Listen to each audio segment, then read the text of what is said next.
分钱，1文钱，3学期，手把手，5分1毛的，玩不起是咋的？钱都还在，还没被派花贼带走，英子也还活着。连续6声钟响，复苏了钱一文的记忆。接下来他会将完全不顾他6个月的身孕，硬是把带着温度的一块8毛2抢走，然后不管这娘俩出门耍牌。看着钱一文一步步逼近，英子慌了，下意识地捂住了裤腰带。你也坐上来吧，你更怕凉。你看见了孩子，有什么动静也别出门，我出去一下。这个人是睡糊涂了吗？兜里连半毛钱都没有，和人家空手套白狼吗？今天怎么这么痛快？不声不响就把钱拿出来了。你家里没老娘们儿，你哪儿懂？给老娘们点好处，趁老娘们迷糊的时候，要啥还不给？你他妈还真使劲啊！不使劲你能长记性吗？说我可以，不能说我家。英子，快走吧，别汪汪磨蹭了。再不支起来，不等8圈下来又拉闸了。你们走吧，以后也再别来找我了。我靠！我他妈还就不信了，你这花尾巴狗今天还改吃粮食了！滚犊子！既然重生了，我首先要阻止儿子被偷走，也不能做出抢媳妇那种混账事了。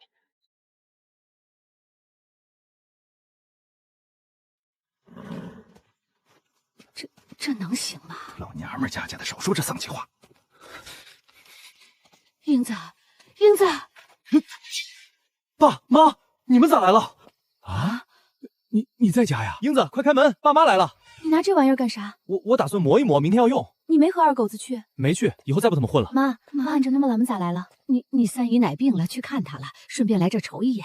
妈，你们吃饭了吗？我去给你们做点儿。吃过了，发面馒头保着呢。又打你了？没有。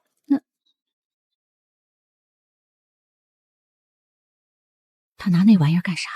妈，要是这么打，也就一下子人就完了。看一眼就中了，往回走吧。我和你爸过2天再来。过2天还来？媳妇儿，你睡炕头，照看好孩子。有我在，谁也别想再碰你们。媳妇儿，醒了啊？快趁热吃。啥呀？鸡蛋糕。这是几个鸡蛋？4个，够你俩吃了。4个，不留着抱窝了。有鸡就不愁蛋，你这身子要紧，快吃啊！等儿子醒了，你又吃不着了。媳妇儿啊，我出去一趟，你在家千万守好儿子。干啥去？明天过节得吃粽子，我去买点精米，咱也包几个。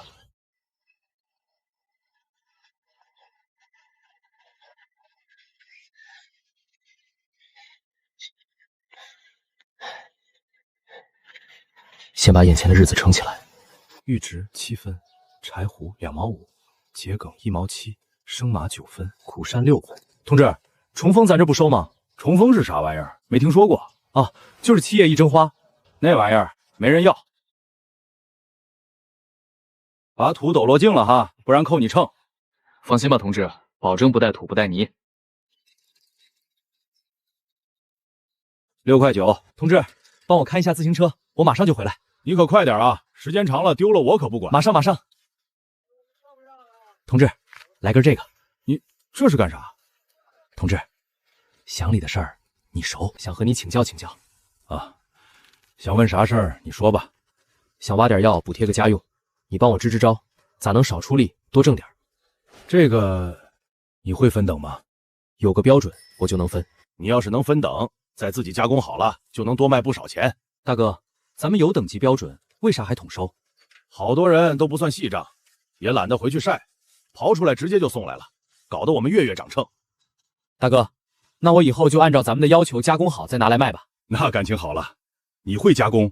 抽心远志、扒皮桔梗、火燎生麻、棒打苍素。大哥，我略懂。看不出来，还懂得不少。大哥，过奖了，以后常来常往的，你可得多照顾照顾我。没事儿，十里八村的都是乡亲，谁还求不着谁呀？那我先谢谢大哥了。小伙儿，吭哧瘪溜的在山里刨几个钱出来，不易，花这个大价钱干啥嘛？这得顶7、8盒金葫芦了。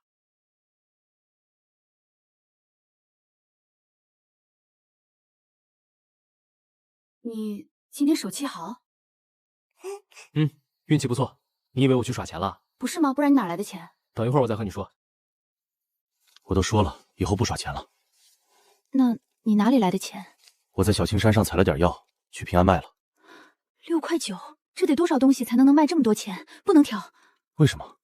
挑了更疼。好，那就不挑。满嘴的麻花先别给他，别再噎着他。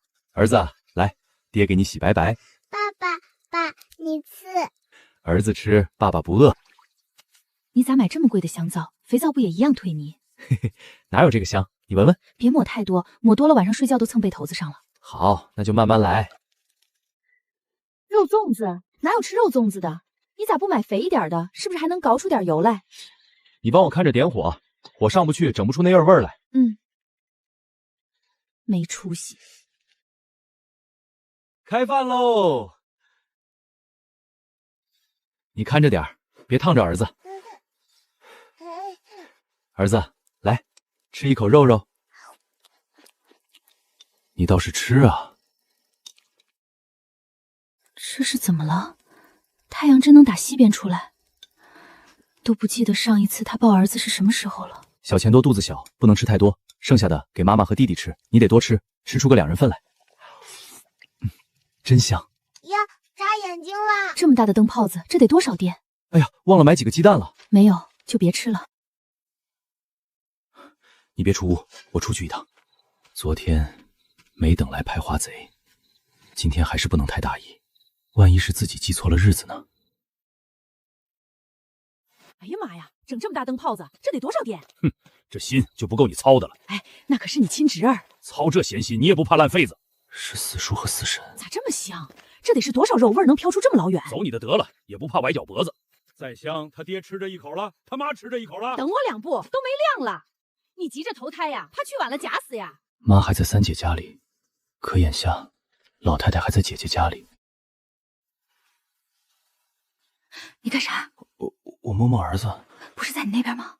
我摸摸这个。本来他是想好好陪妻儿一起过个囫囵节的，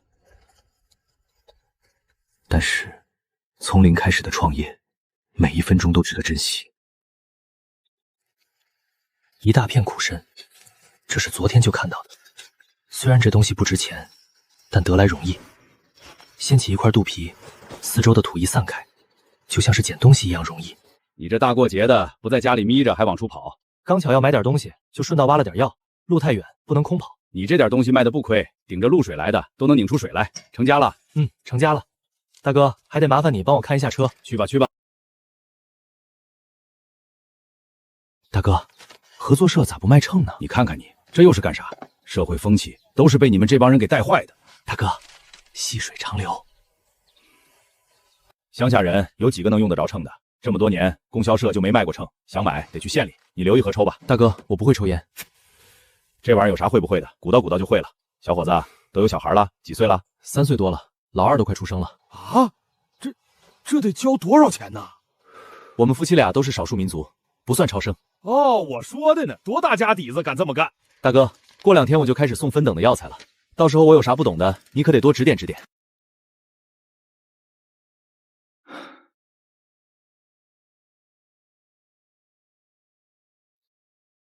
重点先来几样，不能搞得太杂。怎么个收购法呢？有了，像苦参、玉竹这些便宜东西，就比供销社降1分钱；那些贵的就降3分，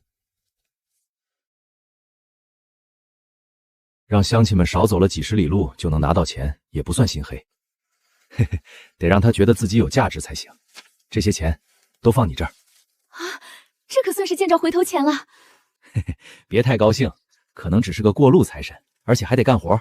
你这到底是要干啥？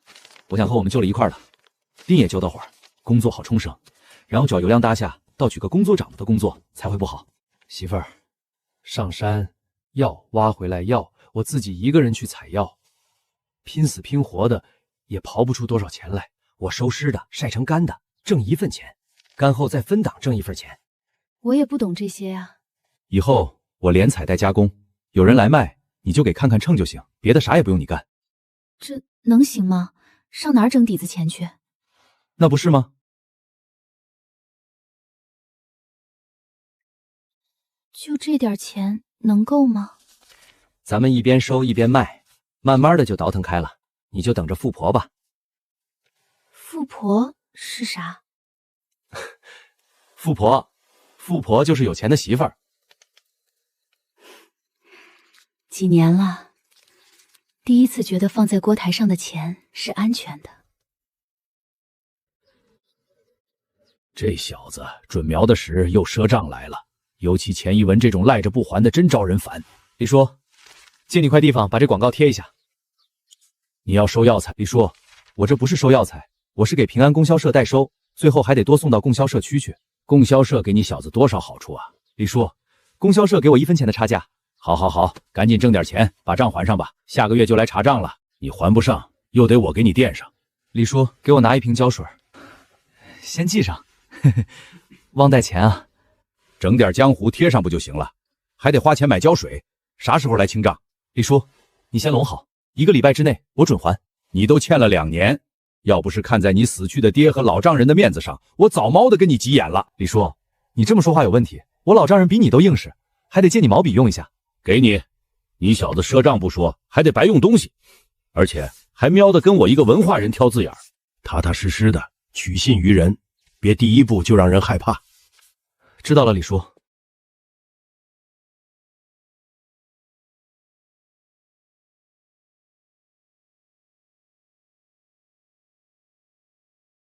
眼下虽说生产队的院子早归了个人啊，但才解散没几年，大家还没有适应过来，有事没事儿都想来这里点个卯。1文钱，这贴的啥玩意儿？刘宝珠吓我一跳，自己不会看吗？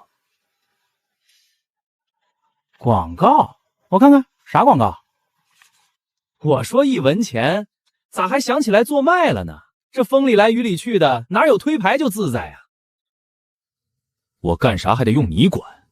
切，我哪有那闲工夫搭理你？我看你这也没多少差价，再掉点秤还不得赔死你？你有事儿没事儿？你再这样，我忍不住动手了。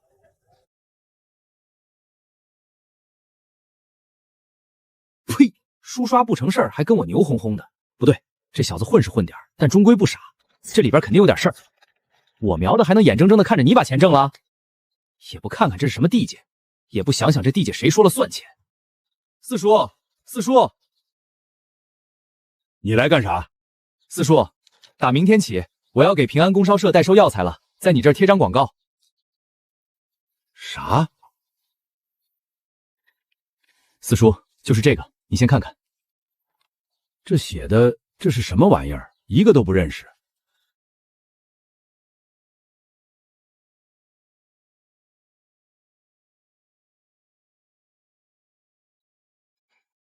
自打三哥去世以后，我从来就没有设想过，还能和这个败家仔做得这么近。四叔，我爸去世的时候，你买的寿宽才花了多钱？现在突然旧事重提，你还能有心给我是咋的？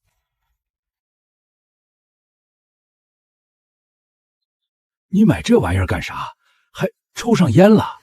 别人给的，我没抽。四叔那寿铠，你心里有个数。我爸有儿子，这钱不能让你花，过一段时间我就给你。好好过你的日子吧，让老婆孩子好过点，让你妈少操点心，比啥都强了。四叔，我过2天我就把我妈接回来。咱们老钱家哥4个生了一堆丫头，就你这么一根独苗，你得往出息了混啊！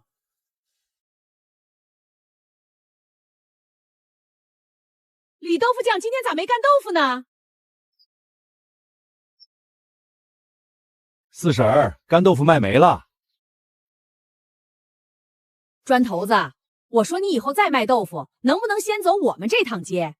吃你点豆腐咋这么难呢？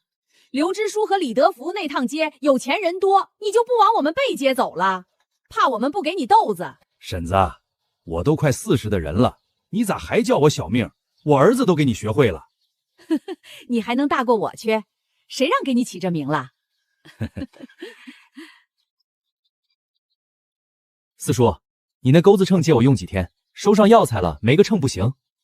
中，你要是真能把日子过好了，把我借给你都中。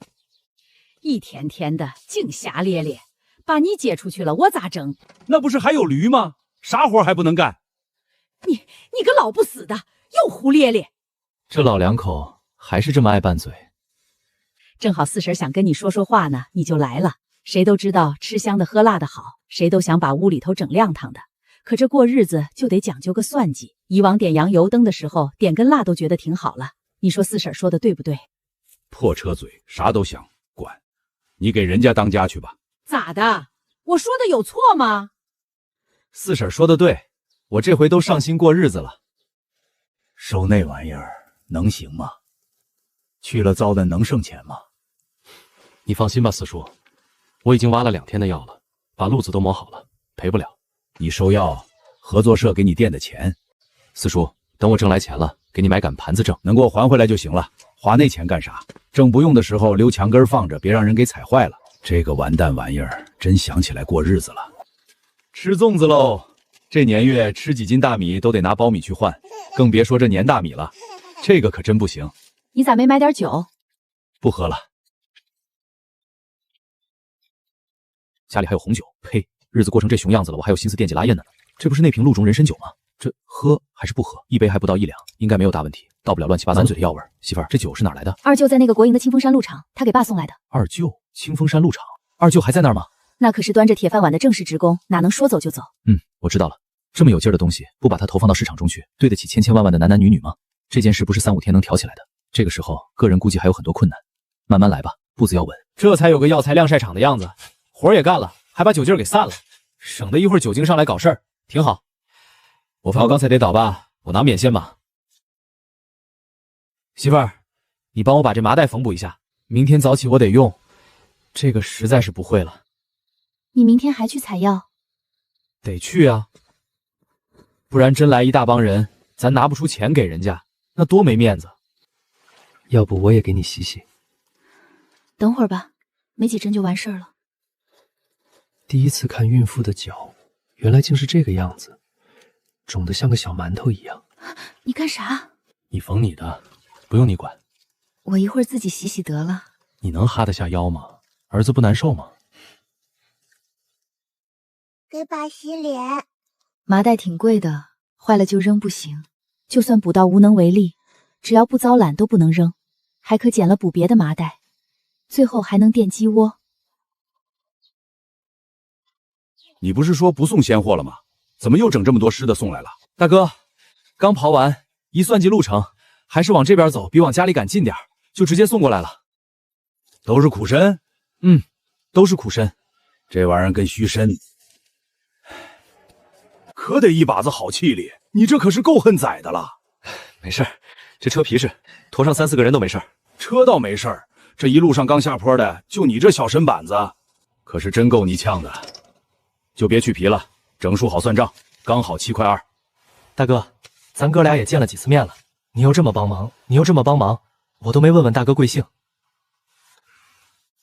免贵姓王，王维忠。大哥，我也常在镇子上抓药，怎么看着你面生呢？我是做树沟那边的，儿子毕业了分到这里上班，就把我给调过来了。小伙子，你贵姓啊？大哥，我免贵姓钱，钱一文，你叫我小钱就行。你是三合堡的？是三合堡的。原来那个电影放映员？对，就是那个差点搞出人命的放映员。这可真是好事不出门，坏事传千里。这么点破事儿，连一个从外地来的人都知道了。大哥，你再帮我看一下车。干啥去？去前屋买点东西。还有呢，家里老婆孩子的，还有个快要冒头的，花钱的地方不少，别乱花钱了。大哥，那我就不和你虚头假脑了。等我做起来之后，我给你来成条的。大哥，咱们收上来的药材是等着客商来采购吗？不是，到时候了，县里会来人统一拉走。那再往后呢？再往后，听说是到了省里后统一分配，到底是咋回事儿，咱这最底下的人就不知道了，也没打听过。那县里什么时候来拉这些药材？每个月的月底，反正就那几天，说不准哪天来。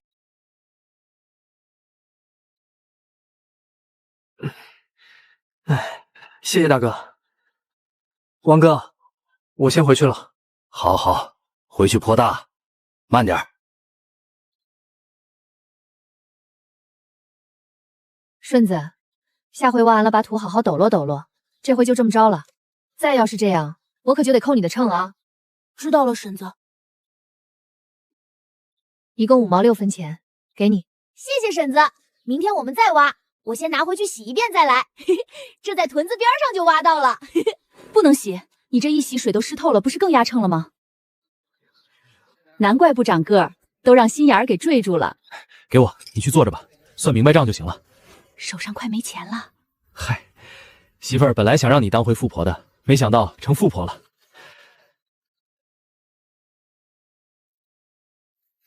你怎么还把你自己藏着的几块钱也用上了？给你，特意全都要的零钱，还是我考虑的周到吧？一共7块2。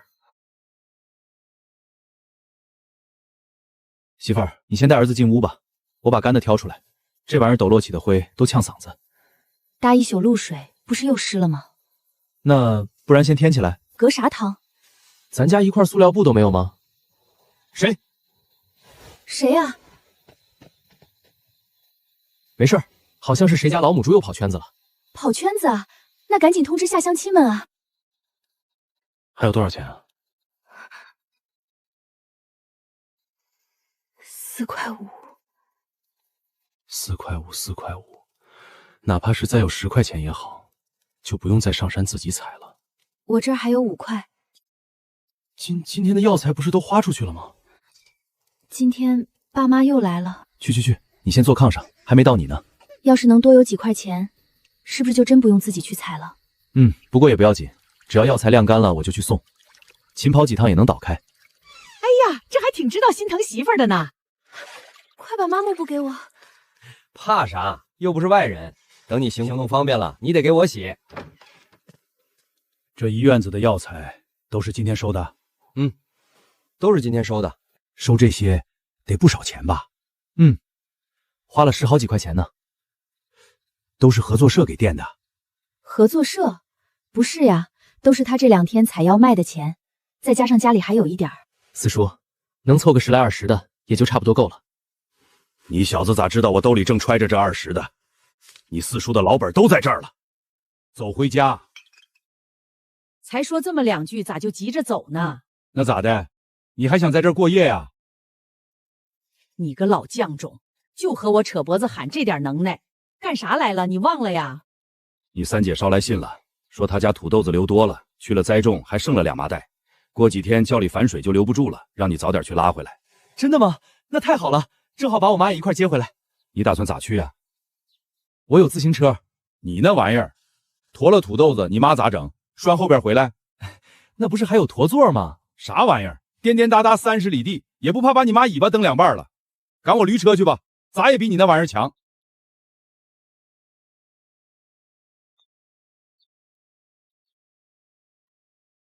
我再挖一趟，咱不能全靠别人。看昨天的样子，今天还会有更多的人来送药材。今天钱一文没挖太多的药，时间短，挖的也少，总共4块3毛2。王哥今天收获少，先给你来2盒，你先抽着。都不容易，哪好意思抽屉抄你的烟呢？这年轻人，你坐一边付钱就行，我来。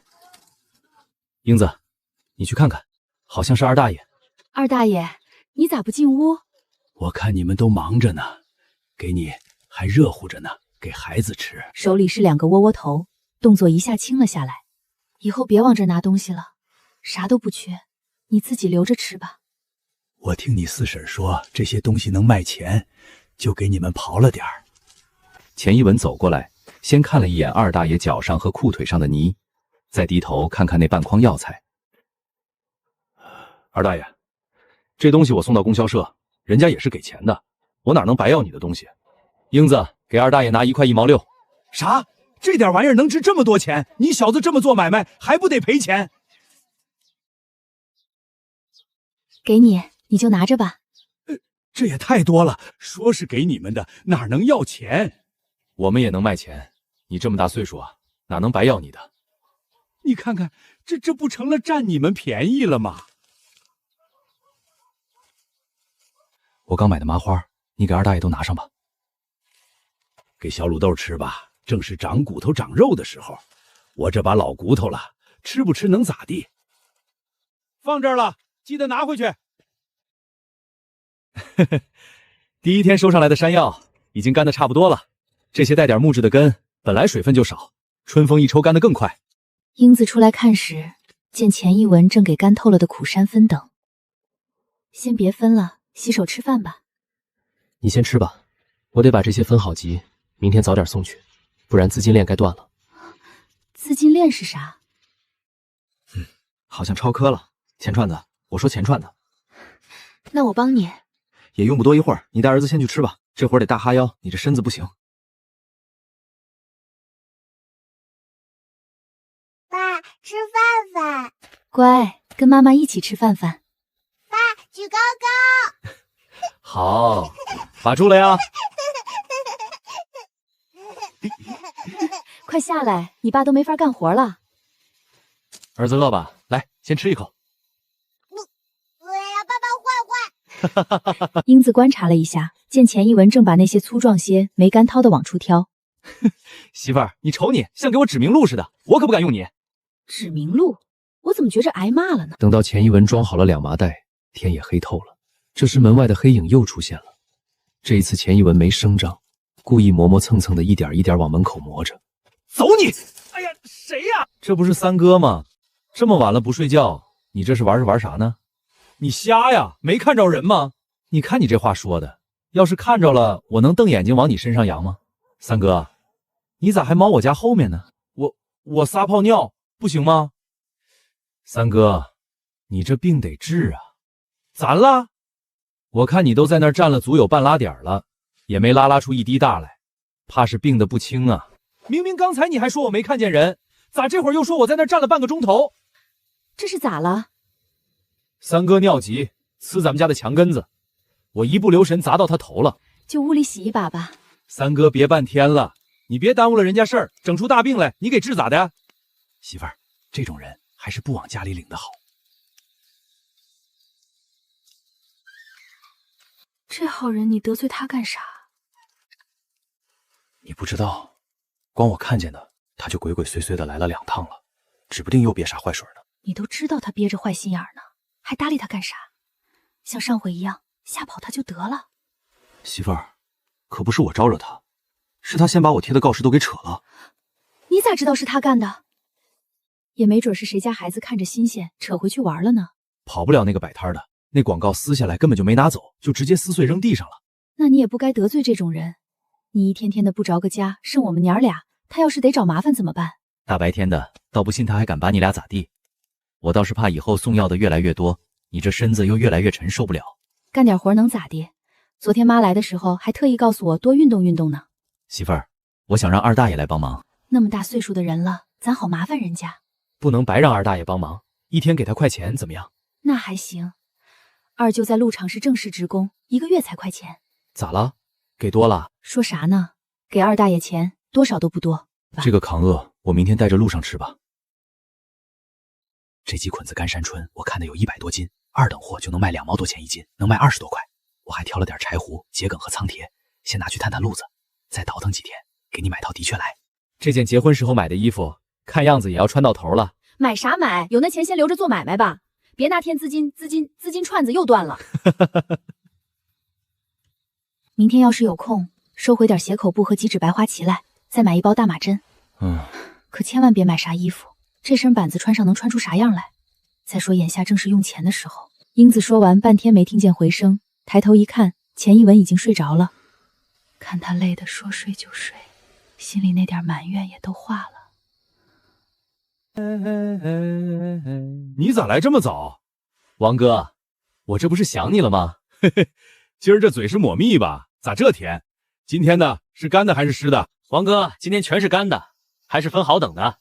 那感情好，头一回这么收药材，不学习一下，还真汪汪就不会了。1等苦参2毛8，2等苦参2毛4，3等苦参2毛，黄芪1等是9毛6。黄芪，你这些里头有黄芪吗？王哥，刚开始收没收那么多样，我怕整乱了。那你也得把黄芪带上啊，那玩意儿根条粗，压秤还贵。我记住了，王哥，回去我就贴广告。咦，你这苦参咋没有1等的？王哥，才刚收没2天，那些大粗根子还没干高，要是湿的不干的就送来，不成了占咱们便宜了吗？小老弟觉悟还挺高，差那么1星半点的问题不大，堆到朝阳坡2天半不到不就干了吗？王哥对我这么好，哪敢再给王哥添麻烦？这个小老弟能处，翠湖不多哈。这东西山上倒是成片成片的，就是太细了，刨一天也刨不出几斤来。那是啊，要不咋能9毛钱收呢？一共28块5毛3。小老弟，这是打我在这上班以来一趟卖钱最多的。王哥，几点了？8点45、6了。王哥，你那这张全一点的表格能给我一份吗？哎呦，我就1份了。那就不用了，你先忙着，我先走了。等会儿你拿去吧，早点给我还回来就行。那可太谢谢王哥了。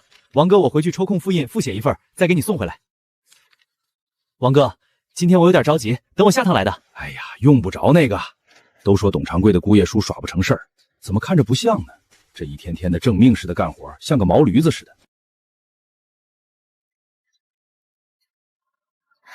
快点的吧，就剩几张小票了。媳妇儿，我这还有给你。这是多少？28块5毛3。卖的那么多？笑，下趟更多。二大爷，累不累啊？累了你就歇歇，我替你一会儿。庄稼人干这点活还能累着？少整的虚头巴脑的，快去吃点饭吧。你们吃饭了吗？刚吃完，还剩不到2碗水饭了。那我赶紧吃，吃完了我就走。还干啥去？赶黑钱，再送一趟。这一趟少带些土参，多带点值钱的东西，以便周转。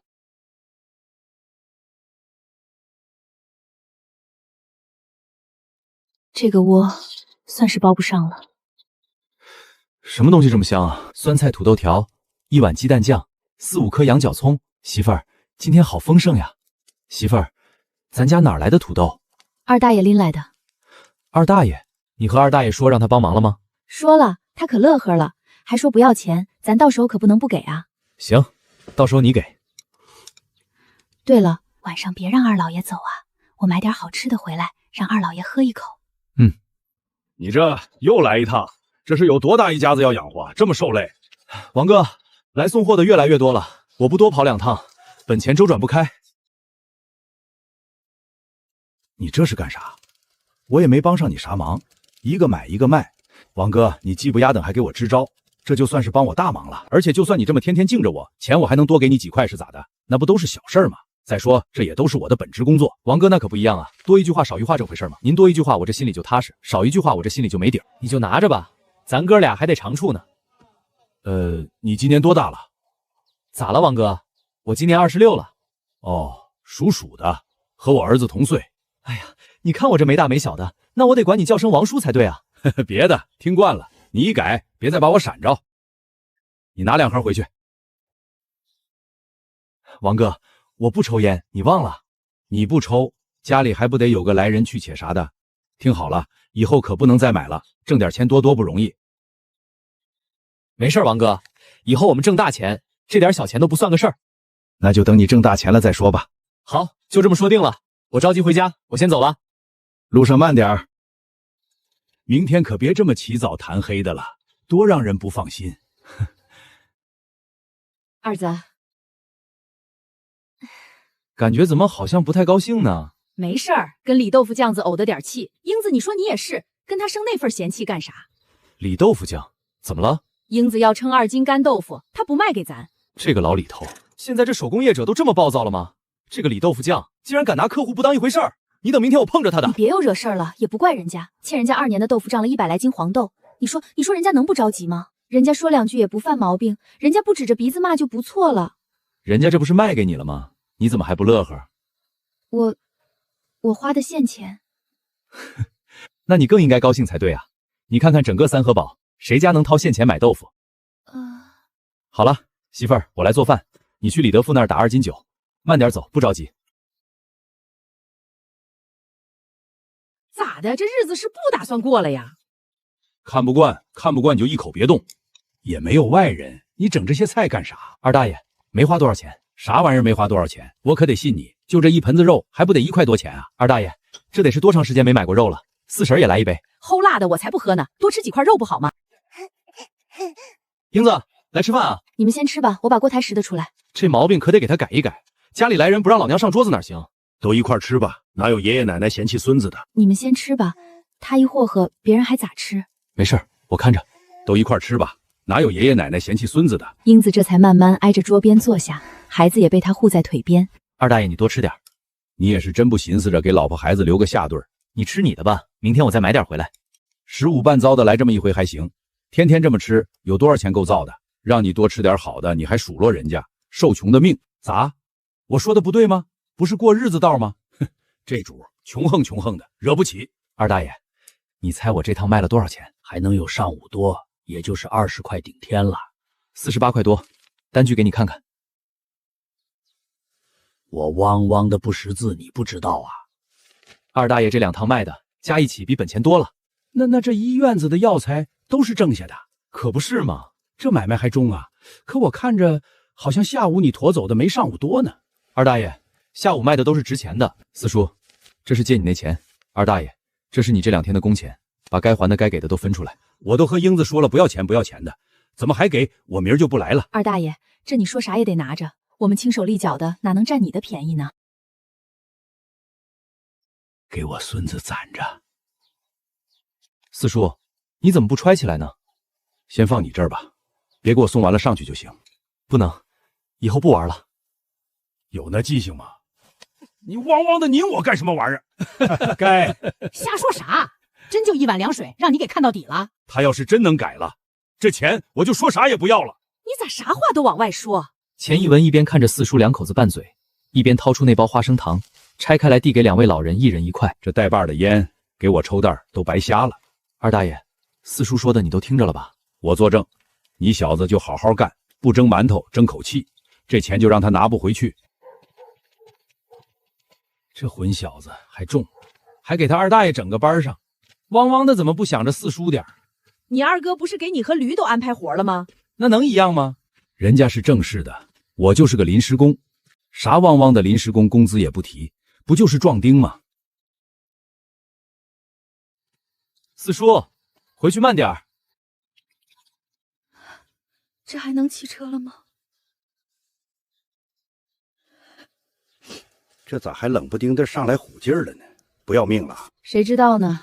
自打节前我爸妈来那天开始，就跟变了个人似的。这人要说变也真是快哈，这些天真没出去耍。四叔他天天不是上山采药，就是往平安跑，哪还有功夫公玩啊？不行，是不是老钱家哪块坟冒清气儿了？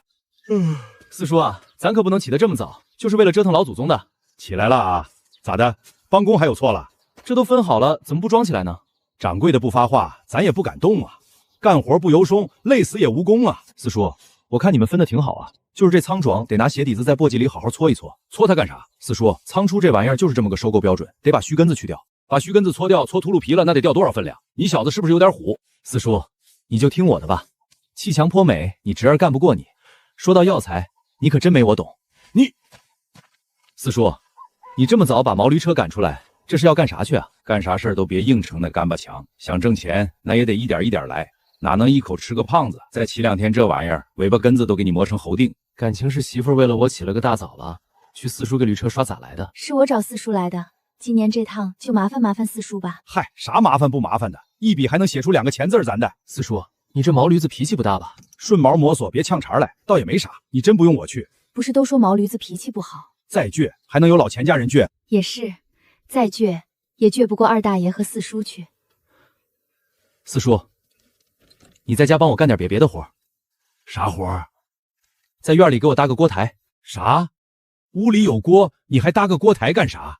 你就搭吧，我有用处，就按着12英锅搭就行。干啥呀？使那么大的锅？四叔，12英锅多大呀？锅口这么大？对，是得这么大。中，干啥还不是干呢？听掌柜的就是了。四叔，他一个人都行吗？等会儿，把这带上。英子把小棉被递到他手里，明显是给车板垫作用的。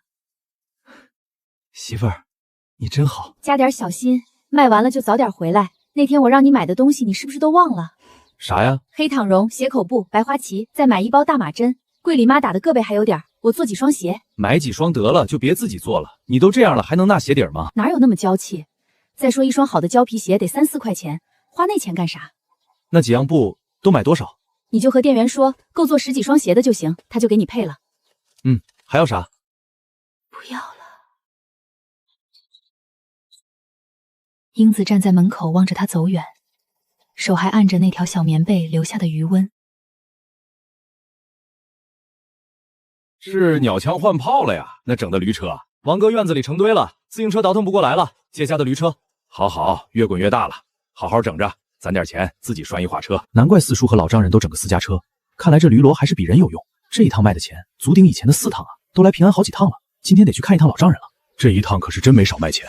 王哥，去了底子钱也没剩多少了。同志，这些东西哪种的样式比较新一点？这都是新到的，自己挑吧。同志，你帮我参谋参谋，20多岁小媳妇儿该选哪种好点呢？个人各有喜好，我哪知道你媳妇儿稀罕啥呀？那你就按你的喜好帮我挑一下吧，我真不懂这东西。你到底买不买？买！谁说买礼物非得花大钱？1块8毛钱，花点心思，照样能让媳妇儿和孩子乐乐呵呵的。谁来了？英子女婿1年多了没上门了，他咋还来了呢？会不会是那天？爸，下班了。你拿来的？买这么些东西干啥？有那钱你琢磨着把日子好好过起来吧。他哪来的钱？这准是又把英子那几块钱给抠出来了。不对呀，要是钱到他手了，还能想起来给我买东西。你哪来的钱？这酒可不便宜。我知道你要问这个。爸，我这几天在三合堡收药材呢，今天正好往这儿送药，寻思着来看看你俩。收药材，那玩意儿能挣几个钱？挣不了几个钱，但是眼下看还行。今天这一趟就卖了快170多块钱呢。啥玩意儿？170块钱？那得多少药材啊？7、8袋子呢。我交来的都是分过等的，干的就贵点。我骑自行车驮一趟还能卖20、30呢。干几天了？你和我妈去的第2天，我就开始上山采药了。本来想早点来看你们，但是前几趟来时间太紧，就没过来。哎呀，你看你这孩子说的什么话呀？那天我们就是上你三姨奶家，顺道到你们那儿看看。吃饱了吗？再给你盛一碗吧。爸，你别下地了，吃饭吧。可等钱一文跟丈母娘说着话到了院里，他到底还是拖拉着鞋撵了出来。这些拿回去给英子和孩子吃，我这啥意也不缺。爸，这几天我一直给他们买，现在车上还有呢，这些你们留着吃吧。妈，这锅不用了。大锅太占地方，换小的了。妈，要是暂时用不着，我先用几天。我那小锅太小了。拿去吧。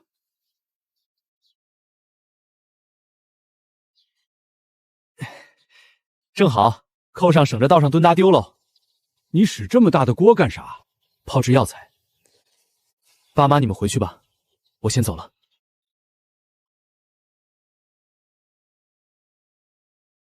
整这么个玩意儿，英子这一天过得不死不活的，啥时候是个头啊？都是你个温死的老冤送，哪只眼睛看出他能出息人？给了老王家多好，你看看人家。你把锅答应给他干啥呀？听这些天废铁又涨价了，他不是要给咱们当破烂卖了吧？挺大个人张回嘴，我还能让他闭不上吗？你说说，他说的收药那事儿能是真的吗？你问我，我咋知道？把那酒给我拿来一瓶。大晌午头子的喝这玩意儿干啥？给你灌吧，跟你撂句正经嗑比汪汪生孩子还费劲。赶礼拜天去看一趟，不就啥都知道了吗？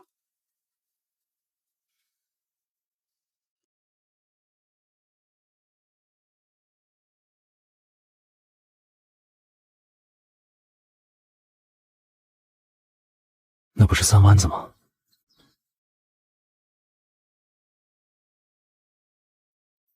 你来干啥来了？舅，我来看你还不行啊？不好好在家干活，老往镇子上跑，喝得一身猫尿味儿，还好意思说来看我？舅，真是来看你来了。我们三合堡那个姓钱，是往你这儿卖药材了吧？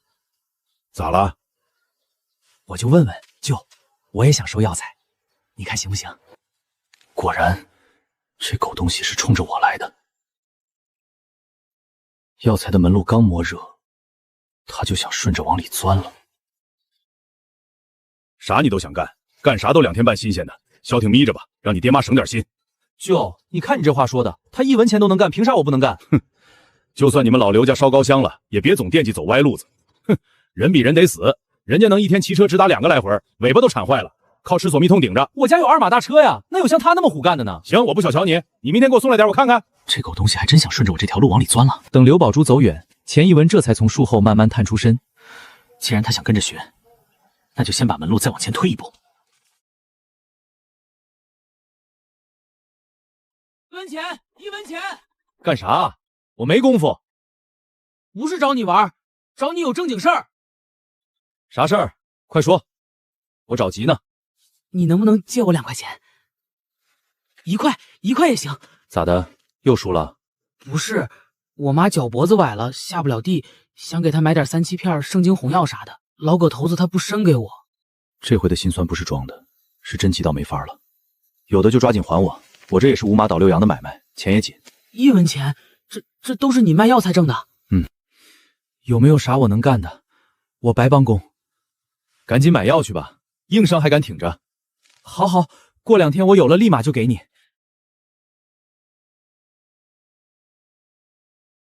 钱一文，快过来帮我干活。来了。二狗子干啥来了？没事儿，路过。和你说啥了？就瞎咧咧呢。你咋才回来？这钱马上就供不上溜了。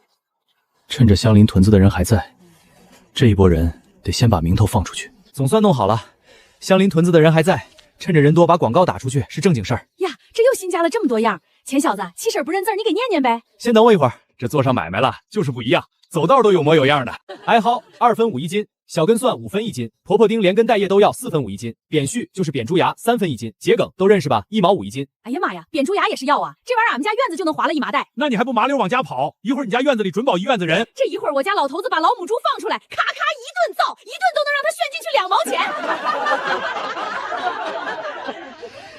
本钱还绷得紧，他这边又把摊子支得更大了。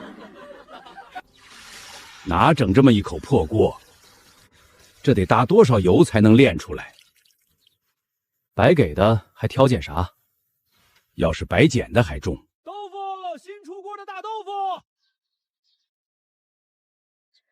你等会儿干啥去？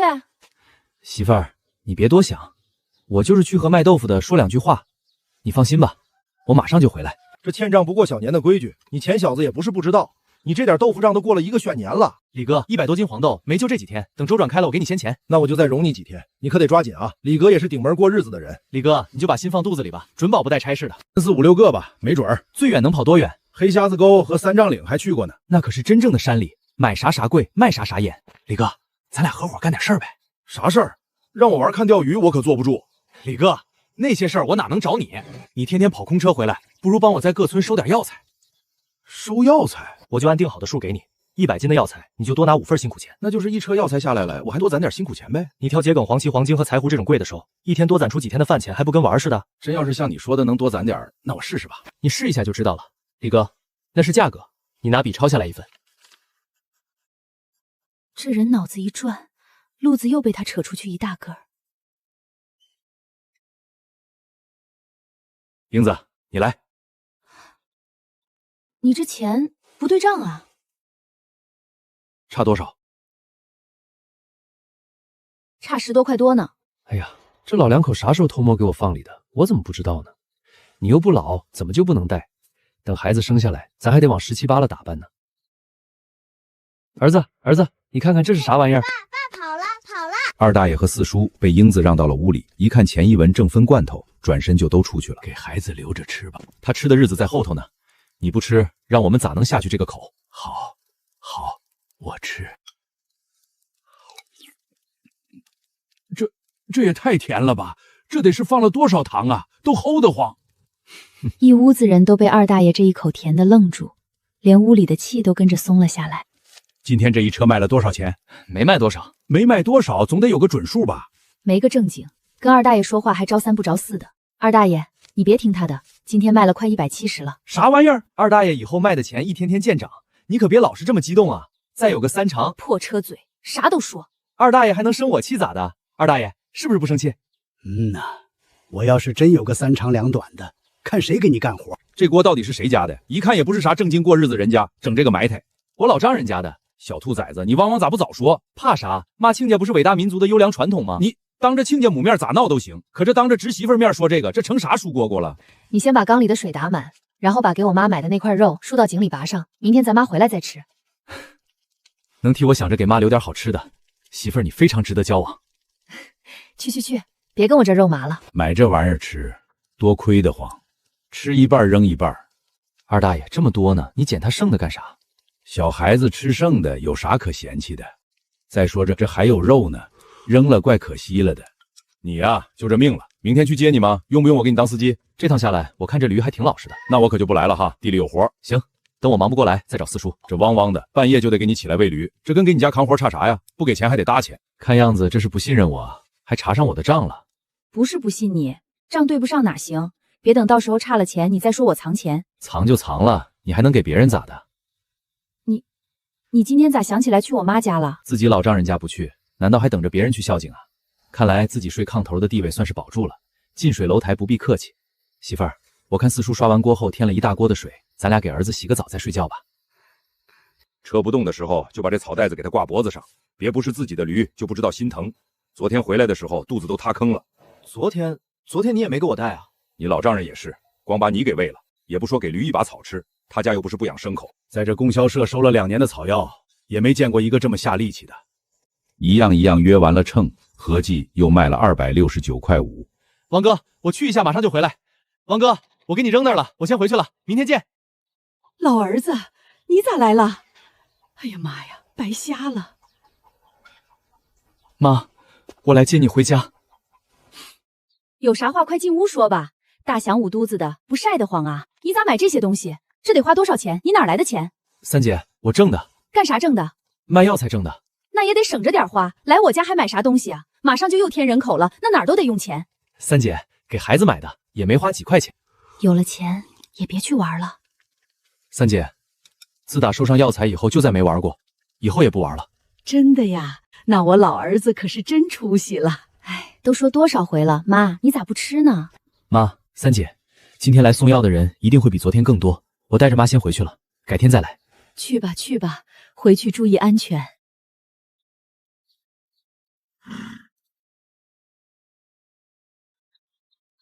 快看，奶奶，你冷不冷？我给你捂手。哎，好几个月了，这葱咋不赔上点土呢？风再抽几天，根子都露出来了。你瞅瞅这韭菜，也不知道挠土。你看看，就是不一样吧？到家就给儿子当上驴了。妈，你快歇一会儿吧，你听四叔又开始埋汰我了。长个破车嘴，就知道讲究人，有絮絮叨叨那功夫，帮你直陪拢不行。自个儿家的园子我都不伺候。媳妇儿咋了？算账都不舒服。二狗子昨天来找你，你还没说明白呢，到底他找你干啥来了？二狗子母亲脚脖子崴了，来借钱。不管是真的假的，你都少搭理这种人。好嘞，媳妇儿说啥咱就听啥。少贫嘴，去看看那些今天新收的小跟散咋整吧。你不回来，四叔说不敢动。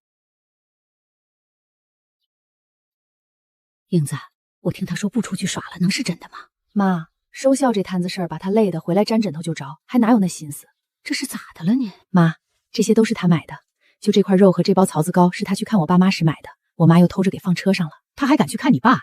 这虎玩意儿不要命了，也不怕让人家给撅出来？哎呀，不能够，我爸还留他吃饭了呢。给孩子留着吧，我吃这玩意儿干啥？还有挺多呢，孩子这2天好像都吃够了，不知道要。妈妈，奶奶，我要吃糖。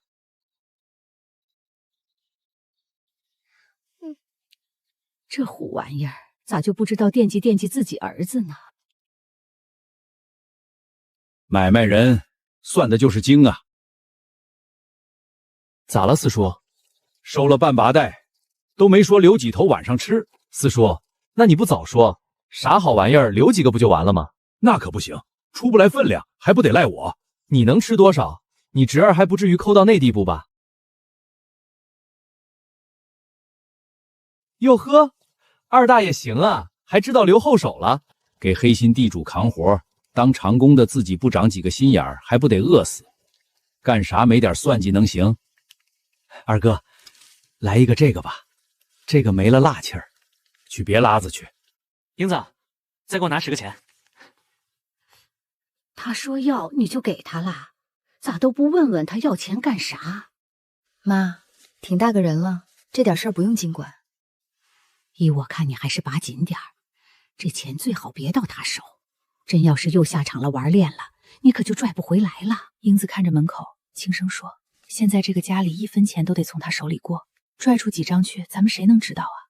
还不如就相信他一回。”倒也是这么个理儿，可咋整钱？钱一文走到刘忠家门口，脚步慢了下来。这可真是想钱想疯啊！猪肉才1块7、8一斤，他一个倒架子牛还卖2块钱一斤。钱一文眼神微微一动，没插话，只继续听。院门口围着的人群还在指指点点。可不咋的，我听说这牛肉从骨上硬刮下来的，那肉指定的发财，能好吃？嗨，这牛要是没点老病，人家能那么便宜卖给他？活汪汪该！他盯着院子里的那头牛，心里已经起了念头。头年这2头牛牵回来的时候，子牛不吃草，难道再反感这爷俩也得去看看？刘叔，杀牛啊？这肉咱们咋卖的？钱一文问的是肉，眼睛却盯着牛尾巴后头刚掏出没一会儿的下水。2块钱一斤不赊账，2斤要哪块？这汪汪的哪是不赊账？这不就是说给我听的吗？窗台上摆着的不是账本，是你们老刘家家谱吗？刘叔，这肋巴条子咋卖？你想要的话，5斤给你算1斤肉。他顺势蹲下，盯住了那副下水。刘叔，你这下水咋卖的？我妈牙口不好，这牛肠子、牛肚子要是煮得烂烂的，正合她吃。啥？哪有这么说话的？还你这下水，你到底要买啥？不买别在这耽误我功夫。你看你咋还急了呢？你要买也给你5斤折1斤肉钱，要不要？那我要了。刘叔，你给我把牛肚子翻了吧。我是给他折腾完这副老长老肚，一手焦黄腥臭的，给人家再去称肉，谁能乐意？哼，不卖了，自个儿留着吃。要不估个墩儿，你看着出个价，回去你自己收拾去吧。这玩意儿咋估啊？也不知道翻肠子倒肚子这活我二大爷会不会？有啥难的？长手的就会。刘叔，你出个价吧。一堆破烂东西，收拾利索也出不了多少干净东西，还挺费工。给5元，给5元你拿走。啥玩意儿，刘叔？这点破下水要我5元？你这也太黑了吧！还得我自己收拾，我帮你干活，你怎么这也得给我留点工钱吧？那你说多少？顶多3块。4块。刘叔，你要是诚心卖，我再给你添5毛；要是不行，可就拉倒了。你拿走吧。6块5，还够买2回的。你说啥玩意儿？这不是盼着我的牛死光吗？没事没事，我说我得赶紧回去了。哟，1文钱，今儿咋有空来我家串门了呢？进去再坐会儿。不了，还得回家翻肠倒肚去呢。咋不买点肉呢？这玩意儿腥臊恶臭的，咋能吃得下去？我儿子都不吃。哪有那闲钱吃肉啊？能吃上一口下水就不错了。哎呀，这什么味儿啊！王胜利被熏得连连后退，脚下一滑，直接掉进了沟里。三湾子一愣，回头看向沟里，脸色都僵住了。三湾子，你领导掉沟里了，你倒是他把手啊！你这群众当的可是不及格啊！你！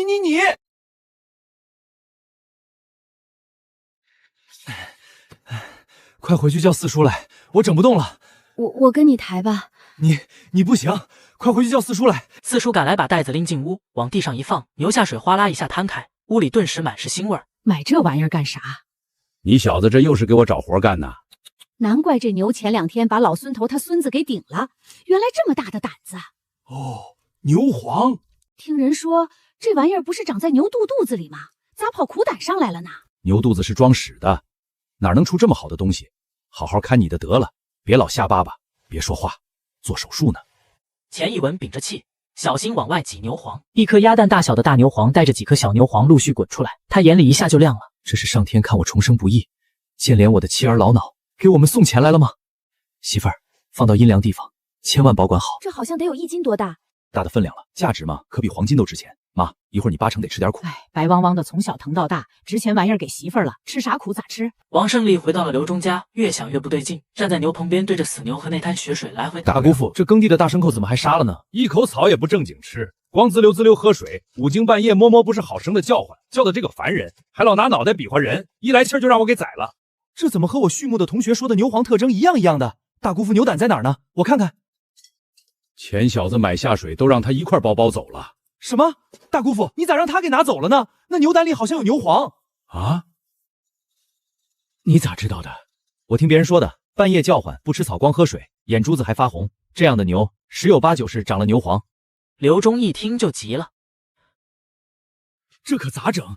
都卖出去了呀，还能找人家要回来吗？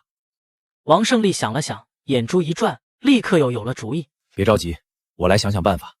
老弟，你和我去他家一趟。哎呀，王领导来了，你看看，领导来了，我这连盒烟都没有，也没啥可招待的。领导同志可别挑我们的不是啊！不用客气了，刚掐完。领导都是无事不下乡，王领导来我家是有事儿吧？这不是我妈病了吗？老中医给了一个偏方，得用牛肝和牛胆。听说大姑父杀牛了，我就急3火4的跑来了，到了才知道被你给买走了。行啊，领导就是领导，和咱们老百姓真是亲连心呐。这可真是一点老百姓的便宜都不占啊！媳妇儿，烧点水，连牛心一起糊上。王领导就是这胆儿不全乎了。咋不全乎了？你弄破了。我妈有个迎风流泪的毛病，人家说胆汁能治，我就把胆捅了个窟窿，给她挤点胆汁，泡了点酒。这老儿子可真是汪汪亲生的呀！王领导，这牛病的可真是不轻，胆里全是硬筷子，贼硬贼硬的，使好大劲儿才碾碎。王同志，胆在柜盖上呢，你自己拿吧。几毛钱的事儿就算了吧，就当我们之间联络一下阶级感情了，这哪好意思呀？王领导，要不你俩喝点酒再走？不了，谢谢钱同志。哎呀妈呀，我侄儿可是笑死我了！一片干叶子加一个夹苦枣，硬是换回2块来。这一大堆下水花了1块5毛，快赶上土豆子贱了。一个破玻璃瓶子还得给要回去，你这就有点过分了。咋的？我的东西我凭啥给他？毛都不能给他。冲刘忠那狗来看，跑不了他卖切糕的电影片子的事儿。就算是我冤枉他的，那房子呢？我一看见那房子就生气。你让他给我等着，迟早有一天，我姓钱的还得住回去。有种！钱小子搬家那天，二大爷给你打锣放炮。二大爷，你且等着吧，指定不让你失望。二大爷这辈子能跟着你风光一回，也算值了。我看你从牛肚子里掏出来的那些玩意儿，好像和苦胆里的牛黄也没啥两样，咋那个就不是呢？二大爷看着一样，那成分可差太多了。胃里的是牛铁毛的时候吃进去的毛团子，消化不掉又排不出去，时间长了就形成结石了。要不然我能给他。你小子也是够坏的了。再坏，能坏过刘忠和3湾子去吗？给你，你汪汪的也尝尝这玩意儿啥味儿。妈，这味儿挺好啊。味儿好？那这半碗你都喝了吧？真的吗？还真不喝酒了？行，我喝。你要是能再把酒给戒了，2碗我也喝。妈，胆汁这东西对你的眼睛有好处，但就是不能多喝，有毒性。好，那我更该喝了。你啥时候懂这么多的？啊，在省里学习放电影的时候听别人说的。今天这事儿就咱们自己家人知道，可千万不能让别人知道了。喂，别忙活了，你侄儿小子说你呢。说我啥？真拿回来了！你小子可真有能耐，咋办到的？大姑父，一个乡下小子能见过多大的世面？我要是晚去一会儿，这点好东西都得让他给糟践没了。这么多，这得值多少？这东西1克就是80多块钱了，而且1年能长好几回价呢。1、2、3、15，妈呀，这点玩意儿就值1450！大姑父，是1克，不是1颗。论克，这还不得有2斤？那可就是1000克了。这么多的钱，都快抵上3合堡1年的供粮款了。哥，这玩意儿上哪儿卖去啊？先别着急，等我找个懂行的人先给估个价再说。告诉你哈，少打这点玩意儿的主意，不到亏劲儿的时候不能动。胜利啊，我就怕他3分钟热情，过了这个劲儿又不着调了。上回我给他找那个粮库打烧的活多好，还给发衣服呢，他干长了吗？三湾子一听这话，酒劲儿腾的一下就顶上来了。爸呀，你看看你给我找那工作，哪有20多岁去给人家打更的呀？喊啥喊？顶多混3年就能转正了。这年头干啥能比端上铁饭碗强？你咋不去？我去了，这大队领导谁能干得了？三合堡能离得开我吗？大姑父，你知道这收药材的力有多大吗？上山挖药的事儿，小时候也没少干，一天累死累活的，也卖不了几个钱。那是以前，现在不一样了。大姑父，你错了。来之前我特意问我爸了，那个姓钱的他是收了尸的之后加工过后再卖，利可都快翻一番了。真有那么大的利？听我爸说，光今天他就卖了小300。爸，一文钱全家抠遍了，也不见得能拿出5块来。可就这几天的功夫，就能让他给折腾成这样，你笨想也应该能知道是咋回事吧？这是我看在胜利的份上，我可告诉你，你可别指着我给你拿钱，最多我能给你出50块。大姑父，那就这么定了。如果周转不开，我来帮他想办法，我来监督他，你就放心吧，大姑父。那可太好了，谢谢胜利哥。三嫂，我看你就别去了，本来这一大车都够驴呛了，还得拉你这100多斤墩子，感情不是你的驴，你倒是不用心疼。就知道心疼你那酱跑，行了吧？四叔，我妈陪我多好呀，这不就是最幸福的日子吗？行，真拿你们没办法。你赶车的时候慢点儿，再给你妈电吧喽。好嘞，四叔你放心吧。就剩这么2寡子远了，咋不走了呢？磨磨唧唧的，等着敲锣打鼓出来接你啊！妈，王胜利他爸你认识吗？那一会儿你就假装不认识就行啊。行，王哥今天精神不错啊，这一身蓝底卡，老远一瞅，跟刚才进屋那2个小请酒人似的。嗨，老胳膊老腿了，哪还能和年轻人比？今天又没少拉呀，把前2天收的都给拉来了。都拉来了，家都空了。空了，可得抓紧收啊！钱一文一听，心里立刻明白了，这一车又卖了319块4毛钱。300块钱，这要是搁在以前，一家人大半年的工分啊！妈，你拿这10块钱去供销社，花不完别回来。王哥，马上月底了，这都忙起来了哈。可不咋的，又分等又装袋子的，折腾死个人了。着啥急，慢慢来呗，弄不完还有下个月呢。那可不行，后天县里的大车就来了，交货的时候里一半外一半的，又得挨批评了。王哥，用不用我帮啥忙？快忙你的吧，趁这几天多收点，再过些日子，等叶子展开了，跑了浆气，就扣不住秤了。王哥，我那儿开始收黄芪了，我看别的药材都没有备注，就黄芪后面一堆的备注，还让按等级理成小把。这东西好，需求大没？黄芪的要求怎么这么高呢？你看看，听县里公司的李同志说，这是个金贵物，城里人都拿它泡水喝，我这不也跟着学了学，也不知道有没有人家说的那么讲究。王哥，这东西最好拿蜜镇一下，炒它受焦黄的才好啊。我哪会那个呀？王哥，下回来我给你带点。你刚才说的县药材公司的李同志，就是每个月来验制体货的吧？对，就是他。用不用我给你介绍介绍？不用了，隔着锅台咱不上炕。妈，你这买的都是些啥？怎么一点吃的都没买呢？这不是吃的吗？钱一文被逗笑了，王维昌在旁边看得直点头。要说这过日子还得是岁数大的人，这些东西哪样不是过日子正用的？王哥，你帮我瞅着点车，别让小孩往前凑，我一会儿就回来。妈，刚才那些东西花了多少钱？可是没少花，花了4块多呢。妈，你留着吧，这个你也拿着。你就算是想给我压豆，也得当着英子面给，这成啥了？好吧，妈，看不出来你还挺在意家族危机管理的。母子俩赶着驴车往回返，刚到村口，大喇叭忽然呲啦响了起来。老少爷们注意了，注意了哈！说个事儿。咋能不急？争嘴的买卖不好做了呀。那你能抢过人家吗？妈，不用着急，钱又不是咱一家挣的，兴你收还不兴人家收了。妈，你就放心吧，我嘴快还不怕烫，他抢不过我。大喇叭里喊的你听着了吗？听见了。二大爷扫了眼满院子的人，硬生生把后半句又咽了回去。咱们该干啥干啥，不用怕他，他影响不着咱们。李哥，感觉怎么样？有账算吗？万事开头难，现在还看不出啥来。等以后扑腾开了，就算拉最便宜的库参，一个月5、60的收入肯定没问题。要是真能那样，我还做豆腐干啥？李哥，今天你挣的少，兄弟请你顿酒，给你补上。李哥，黑瞎子沟那边亲戚多吗？多，而且再往东山里走，3丈岭那边更偏僻。好，李哥，这买卖得先往里投钱，钱少了倒腾不开，这100块未必够用，以后有倒腾不开的时候你就说话。中，那我拿上。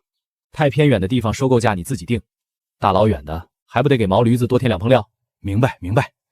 李哥，你就好好整着吧，说不定以后你就真不用做豆腐了呢。那可不中，整个三河旺就这么一个好豆腐酱子，他不做豆腐咱们吃啥？你就惦记着吃豆腐，钱挣多了，天天给你买牛下水吃不好吗？啥好东西常吃还能没够？我听说他家也收上药材了。今天开始收的。李哥，他们家要是给价高，你卖给他家也行。兄弟，我没话说，我哇哇的勒他，有哪闲工夫，我还给毛驴子梳毛呢。刘宝柱家在村子中间，西半街的人想来我家，非得从他家门口过，不行，不能坐以待毙。四叔，明天给我干点活呗。你看你这话说的，四叔哪天没帮咱们干活？哎呀，四叔，我不是这意思。啥活？四叔，明天你带上镐，帮我挖点羊蹄叶子。那玩意儿也是药材？是药材，叫土大黄。那你咋不收，非让我去采干啥？让你挖你就赶紧去得了，哪来的那么多废话？挖那玩意儿还用进山？房前屋后不就有的是吗？四叔，别管哪儿的，挖上个几斤就行，记得带点叶子回来。还剩下200多，这还能倒腾开了吗？这还倒腾不开？明天不是还有一大车吗？妈，明天你还跟不跟我去了？我可不去了，去了没别的事儿，就是个花钱。看来老太太选择了眼不见心不分的消极战术了。刘宝柱，没少收啊，才开始也没收多少。钱一文，你不养牛不养马的，还会系马扣呢。我四叔怕我把驴勒死，现教我的。他说养个大牲口不易，说没就没一个，那不得心疼死？这玩意儿就得趁湿绑，等干透了一掰就断了。再说干透了那得掉多少分量啊？你这汪汪的准是来给我下套来了。好吧，你是正常人，你收了黄芪可真纯啊。说者无心，听者有意。刘宝柱眼角余光已经盯上了车上露头的根叶。一会儿你拿点药材上老钱家卖去。哥，那是图啥呢？看看他们家的黄芪怎么打地捆，里面有没有这玩意儿。拿个杵吧，把事儿办明白点。今天是县药材公司来拉药材的日子，全面放开后，药材公司迟早会让个体户挤得没喘气的缝。想结束三河堡和平安之间的小打小闹，必须尽早找到更可靠的途径。钱一文先提着2大包东西去了镇上唯一的饭店，又拐进了供销社。今天来的挺早啊，王哥，今天来镇上办点事儿，一会儿还得请人吃饭，就早走了一会儿。钱一文竟把半袋黄芪倒在地上，坐在一边开始捆绑，动作不紧不慢。兄弟，你这咋还把战场摆到我门口了呢？这老娘们儿干啥啥不行，让她帮装车，把一袋子没捆的给我装上了。这趟的怎么这么零星呢？还全是末等。哎，王哥，争嘴的买卖不好干了呀。兄弟，我那外甥收药材，可不是我给他出的主意。不管谁收，最后都得进药匣子，不都是为事业做贡献吗？谁在说我？英子怎么了？妈，我没事儿，可能是着凉了吧。你得注意点啊，这么大肚子，估计也快生了。那你得手脚麻利点，以往李股长中午之前就到了。没事儿，我也不指望县里的人给我钱，我就认你王哥。好，那你慢慢绑吧。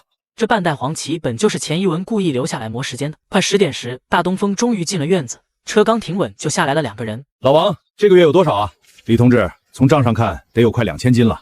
先让小孙验验质吧，这个月怎么突然这么多？这声音怎么这么耳？分明就是前世认识的齐大雄。前世这人倒腾野货发过财，后来被森林6扇门一枪打瘸，还关了12年半。这个人好奇怪，干着一样的活儿，他怎么还跑到一边了呢？难怪几一个人呲边儿，原来是个高工，绑的这些可都是1等货。同志，有火吗？钱一文站起身，火光一闪，把李长风嘴上的烟给点着了。来一根。同志，我不会抽烟。哟，这倒奇怪了，不抽烟还揣着火，这是小生意人的职业素养。小同志，你这活干的也太细点了吧？要求在那儿摆着呢，哪敢有半点马虎？李股长，查完了没有问题？现在就装吗？装吧，这么多又够忙活一阵子的了。李股长，我帮你们装吧。你干你的活吧，挣着供销社的钱，帮我干活算咋回事？人多力量大。老王，这小伙子还挺会来事儿的，是正式的还是雇的？你说小钱，他不是我们社的，是来卖药材的。这么说来，何止是会来事儿，正经会来事儿呢。王哥，正好赶上晌午了，你也不说留人家吃点饭。王维章心里直犯嘀咕，这小子不是给自己上鼹鼠药吗？吃啥饭？车里有吃的，干粮饼子对付一口就行了。李同志，你要是不嫌弃，我请你喝酒吧。不用不用，你帮我们干活还请我们吃饭，哪有这个道理？本来我定好请别人吃，可他突然下乡了，鸡和肥肠早交饭店了，你们就当帮我个忙。这哪是碰巧赶上的，分明就是一场早就设好的局。李长风看着溜肥肠和笨鸡，心里明白，这一桌连烟带酒，一张大环节都挡不住。简单吃点就行，你怎么点这么多菜？破费了。哎呀，长风，你这话说的，咱们兄弟几个聚在一起，吃点好的不是应该的吗？小伙子，贵姓？免贵姓钱，钱一文。我叫李长风，听老王说你在下边收药材，几位都是我的领导，以后得多照应着我点。真正值钱的东西早祸害没了。我看你分等很专业，专门研究过吗？哪有，就是不想给大伙添麻烦。王哥这么照顾我，我再给王哥捅娄子，那也太不是人了。哎，没事，李哥，又不用你开车，回去路上睡一觉，到家就行了。李股长，我看药材公司的收购单上收的都是些大陆货。李长风眼底那点笑意一下深了，知道正经话到时候了。你说山上跑的还是土里埋的？山上跑的都罩起来了，土里埋的也都挖得差不多了。现在这时候想弄点像样的东西难喽。小孙，你先回车里眯一会儿吧，要不一会儿开车又该犯困了。你有路子？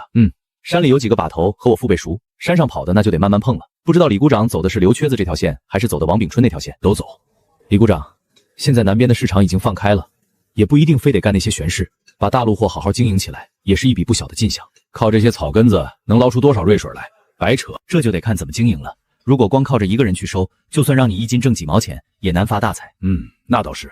如果李股长这边能把路子踩实了，想要多少只管说话，有货的事儿我可以全包。如果我要4000斤黄芪，你能帮我收上来吗？2吨没问题，可我本钱少，你得容我分几批交货。好，要是老客看好了咱的货，让他给你垫点钱都没事儿。李哥，那这价钱比广家的收购价多这个数。他拿了2毛，给我3毛，不算太黑，这笔账立刻清了。李哥，这4000斤黄芪你让我多久交齐？不急，只要你把质量挂好了，时间长点也能等，1个半月吧，差不多。像黄精、苍图这些稍贵点的你也可以收，我都给你往上挑几毛钱。李哥，那我回去可就往大扑腾了。你就干吧，只要东西好，咱就不愁出不了手。只是李哥，我这一个毛驴子车也没法往吉春送啊。兄弟，我以后每个月来平安经销社3趟，顺便上你家喝顿酒，你不介意吧？李哥，敬你。今天来的人见少了，这可咋整啊？钱一文却一点没慌，反手就从兜里摸出2个铁皮小青蛙玩具。这个小青蛙是昨晚答应人家的，现在就给他。这个小青蛙先留着，下回用。这2样玩具又够忽悠钱多几天的了。跟你说正有事儿呢。你放心，他刘宝柱永远也走不到咱们前头去。可是刘宝柱那可是劫了咱们大半个屯子啊！就算他劫了整个三合堡，咱们也不怕他。你就等着吧，明天我就让你瞧好。英子心里稍稍安顿了些，却又想起了另一桩难处。你跟四叔说说，能不能抽点空把这筒子屋给鉴别开？鉴别他干啥？太不方便了。咋的？你这带着肚子还想要大折腾啊？你就不能小点声？声再大点，全屯子人都听着了。全屯子人都听着了这句话，一下把钱一文脑子里的主意点亮了。干啥去？我上大队去一趟，有点事儿。我刚才看你在二狗子家门口站了半天，干啥了？我找二狗子来帮忙，让他帮着咱们收药材。哪能用得了那么多人？来卖药材的一天天见少，这几个人还嫌一半呢。过2天再找2个，我都还怕不够用呢。我好像看见你给柱子钱了啊！他老娘的脚脖子不是崴了吗？我给他先拿点钱，让他先买点药。买药？你没跟着去啊？顺便看看葛君兰。这胡醋有劲儿，好事儿，总比不闻不问要强得多。你不说我倒忘了，一会儿还真得去一趟。干啥去？这屁股还没好利索，找葛君兰给上点药。去吧，有病了。没病谁往他那儿跑啊？去吧，晚上别回来了。好嘞，明天见。现在刘宝柱父子明目张胆的挑衅，虽然抢占了李长风这个上游，但这至少还得10天以后才能看到效果，眼前还得有点立马见效的举措才行。对，提高收购价格，还得用上大队大喇叭喊一嫂子，不光三合堡能听到，周边几个自然屯也都能听到。徐会计，我使一下喇叭播个广告。坏了，使不了，坏好几天了。这就奇怪了，我这耳朵有毛病了。昨天听到的是驴叫喊。刘忠被这话顶得干瞪眼，一时竟接不上来。不行，这耳朵得找老格头给看看。年纪轻轻的，连人声和驴叫唤都听不出来了。咋了这是？打针的没在家？刘忠他说喇叭坏了，不让用。去他汪汪的！咱不用他那破玩意儿，我就不信干不过他。三嫂走，你走小前街，我走后堂街，我还就不信了。他四婶子，你咋不问问任务是啥就走？哎呀，对，你看我这脑袋，大侄子，你想要广播啥玩意儿？你是不是要涨价？而且不是一般的涨，我要涨到比平安供销社都高。你这孩子是不是得上老葛家看看去了？咋还冒上虎气儿了呢？收价比卖价都高，你正西北风啊？我有新路子了，高价收也能比他家挣得多。今天咱们紧紧手，把存在院子里的这些都收拾出来，赶紧卖了，不然过2天钱又得不够用了。众人虽然没完全听明白，可见他话说的这么硬，也都跟着动了起来。这是真收上药材了，而且还堆了一院子。是啊，你看老钱家人，看样子都出动了。他四叔不是说和他老死不相往来了吗？怎么现在又帮上他了？亲家来了，咋不进院呢？杵在那儿干啥？给你姑爷当门神呐？爸妈，你们咋来了呢？你爸不放心，非要来看看。奇了怪了，这才几天的功夫，怎么这闺女像变了个人似的？小脸白净细嫩了不说，脸上还多了许多笑模样。又来俩壮丁。他四婶，你干你的活吧，我帮英子做。这些天挺好的呀，挺好的呀。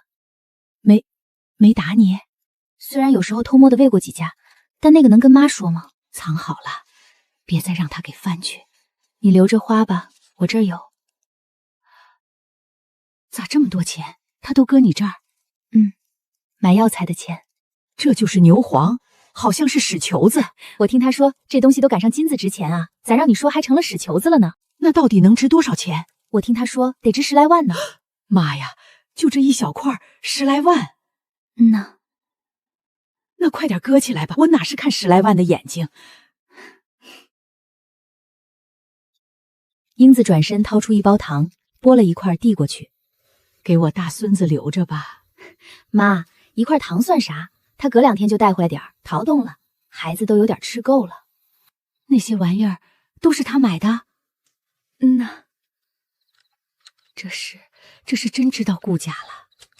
唉，能不打你，妈也就知足了。你咋不倒上呢？老丈人来了，你也不说陪一杯。二大爷，有你们陪着就显不着我了。是上顿喝顶住了吧？嘿嘿，爸，中午那是陪采购鼓掌，不然我才不喝呢。爸，正好你赶上了，今天就住下别走，明天也帮我带点过去。中，俺也去好几天了，也该给你这个老丈人上个夹板子了。你说收购价比供销社还高，上哪能挣着钱去？我怎么没整明白呢？我中午请吃饭的李长风，私下和南边老客有来往，定好了让我1个半月收4000黄旗。4000斤黄旗哪有那么多？不难，车一跑开，40天就够他凑齐。那4000斤就得1万多斤湿的，咱2毛多钱收，就是2000多块本钱，哪有那么多？又不是让你一下都拿出来，明天把除了黄旗的都卖了，这不就出钱了吗？要是这样，那还差不多。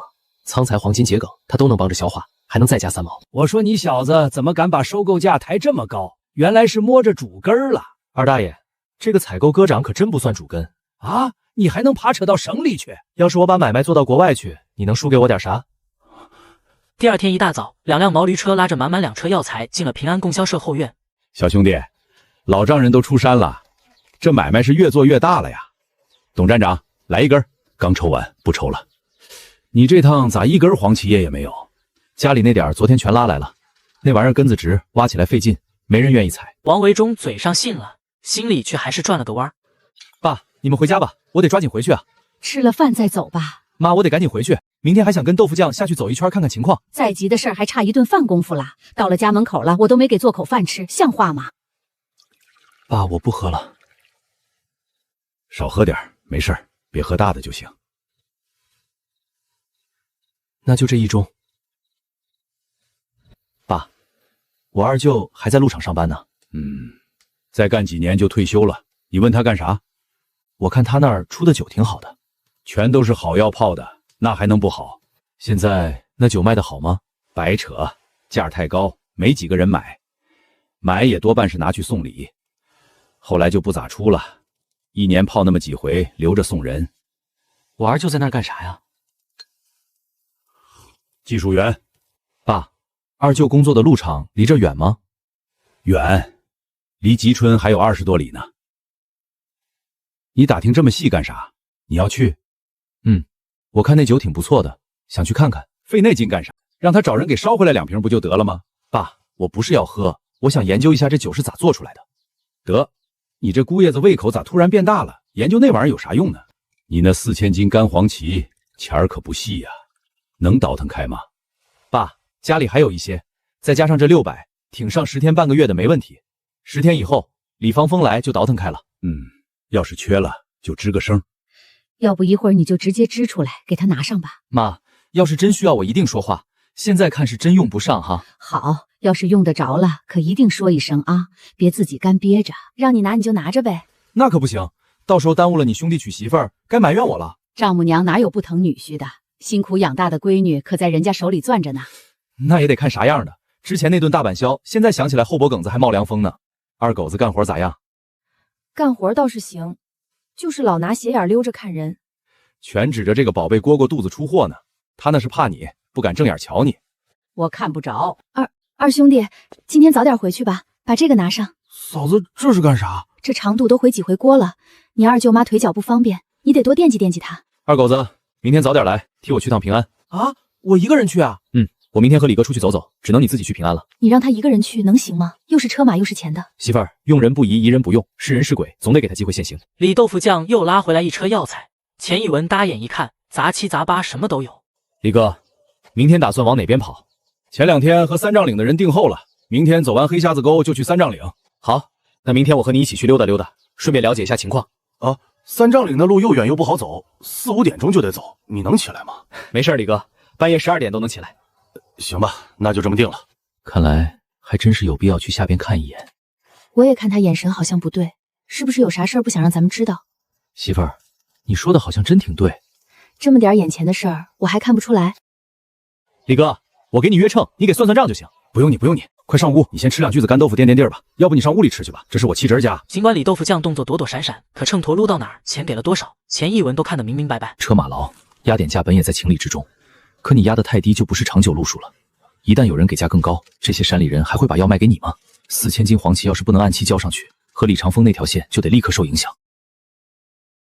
哟，二山神也来凑热闹来了，你咋没踩点来卖呢？二山神，这段传奇原来就藏在离家这么近的地方。这些玩意儿能值几个钱？在二山神眼里倒是不值几个钱，可这几年也没见你拿回来一个棒槌。满洲国那阵儿，我单棍操4方顶上抬出来的5匹叶，换了8响地。那么有能耐，咋不进山了呢？哎，好汉不提当年勇。李哥，你问问熟人，他刚才说的那些是不是真的？那错不了，他叫二山神，当年编外参把头里排第2。那排第1的是谁？大山神。可惜摔死了。过老尖山去4方顶的时候，老大滚下来了。豆腐酱子，你还哪天来啊？后天吧，容你们点空，让你们多挖点。大伙儿先都别走，一会儿我有好事跟大伙儿说。钱一文说完，接着把李豆腐酱直接拉进了屋里。干啥呀？李哥，我不拿你当外人，有话我就直说了，说深说浅，你别怪兄弟。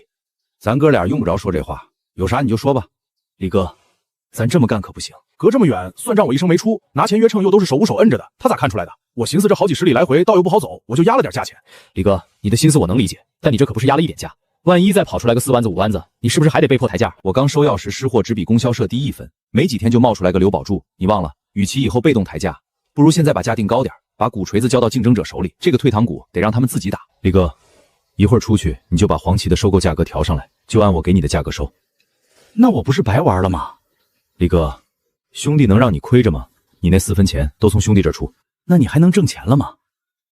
我也不能瞪着眼睛干赔，也无非就是少挣点，但能把这个市场稳住，咱哥俩才能走得稳，走得远。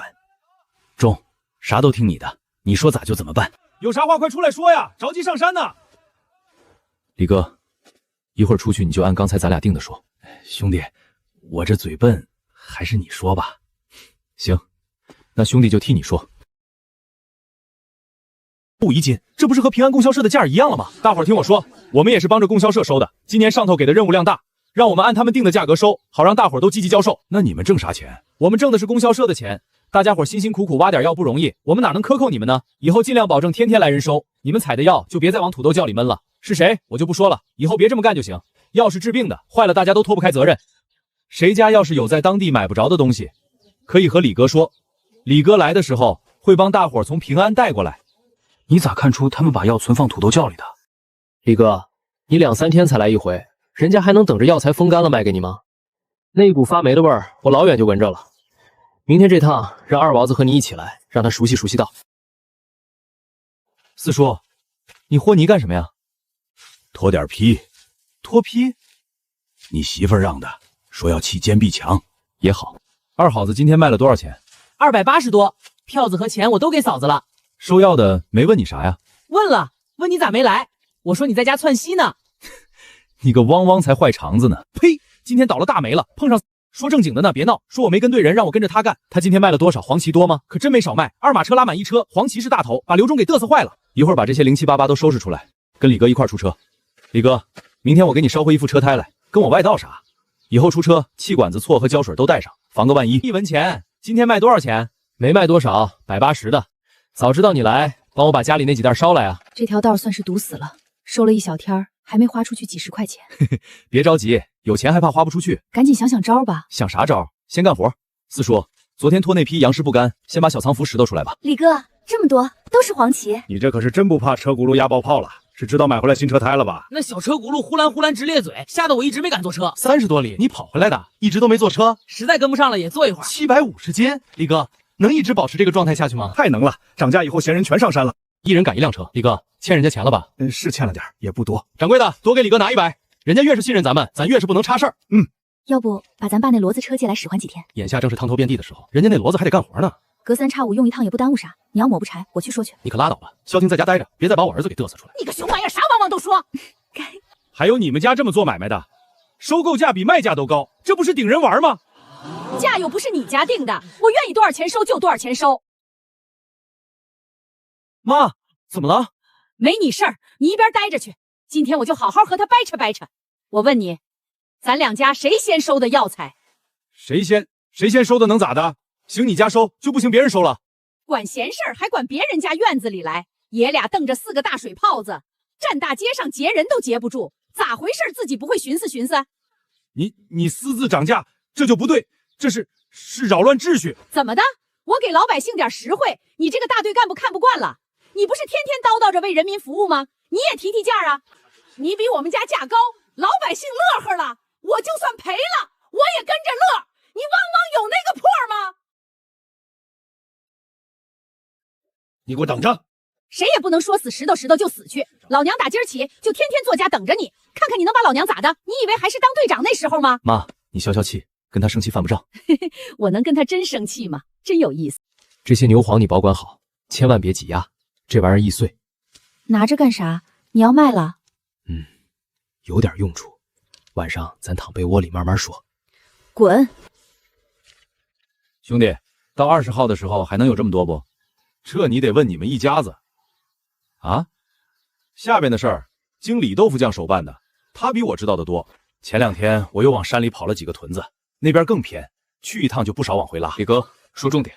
要是都放我妻侄家里不往回拉，你想还拉走这么多，我用不了10天就能凑齐。那你就不用往回拉了，咱们下趟还像今天这样，把车直接开那儿去装。李哥，老这么整不好吧？你开的是公家的车呀。小孙不说，谁能知道？到时候给他整条烟，他都得挂10档给你跑。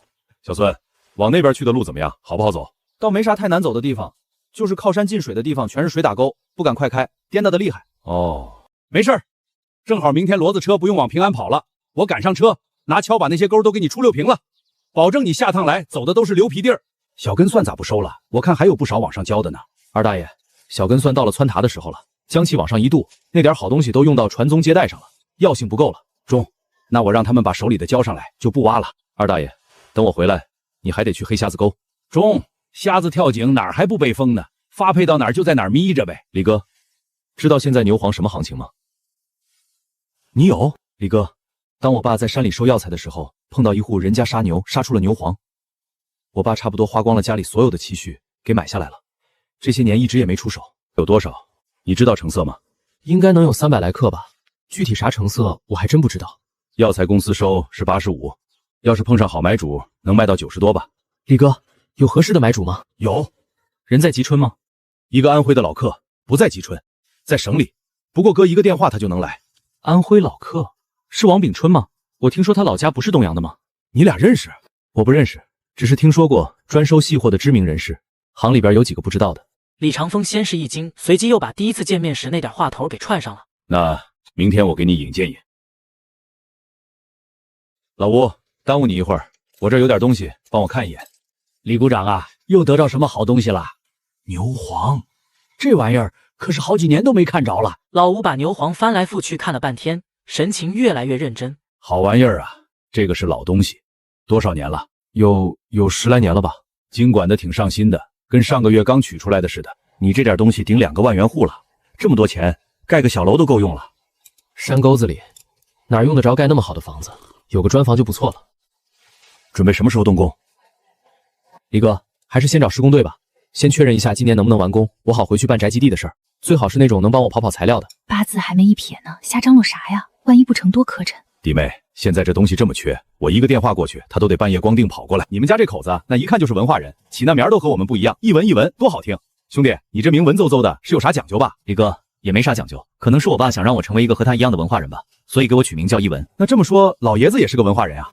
你听听我爹给我起这名儿，还长风，要多土有多土，挺好听的呀，永远成风。李哥，你为什么不现在就给王炳春打个电话呢？水晕蛋黄，杯底无渣。小老弟呀，成色差了点儿。昨儿药材公司才说是上好蛋黄，公家85，我给你个公道价，86，多了我可不能收了。老板，出不到95，我就先不卖了。他低头把牛黄往回包，手越慢，屋里越静。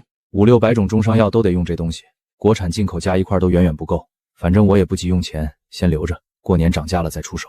王炳春心里一紧，知道这小子做过功课。包时候加点小心，要是碎了，以后86都卖不上。